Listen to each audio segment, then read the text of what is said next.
Friends எல்லோரும் எப்படி இருக்கீங்க? நல்லா இருக்கீங்களா? இன்றைக்கி நம்ம என்ன செய்ய போகிறோம்னா வாழைப்பழம் போண்டா செய்ய போகிறோம் பாருங்கள். இப்போ எப்படி செய்யலான்னு வாங்க வீடியோக்குள்ளே வாங்க.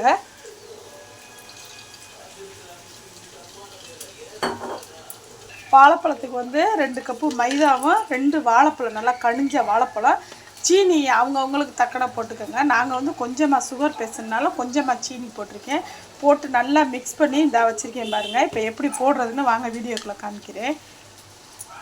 இப்போ மெஷர்மெண்ட் வந்து இந்த கப்பில் 1 கப்பு 1/4 கிலோ இதில் வந்து 1 கப்பு மைதா எடுத்திருக்கேன், 2 வாழைப்பழம், 1/4 கப்பு சீனி, 1 சிட்டிகை உப்புத்தையும் போட்டு இப்போ நல்லா மிக்ஸ் பண்ணி வச்சுருக்கேன் பாருங்கள். இப்போ எண்ணெய் நல்லா காஞ்சிருச்சு. இப்போ பாருங்கள் மாவு இந்த மாதிரி அளவில் இருக்குது. இப்போ இப்படி எடுத்துக்கிடுவோம். இந்த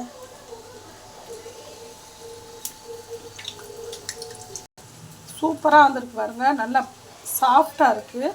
இப்படி போட்டுருங்க.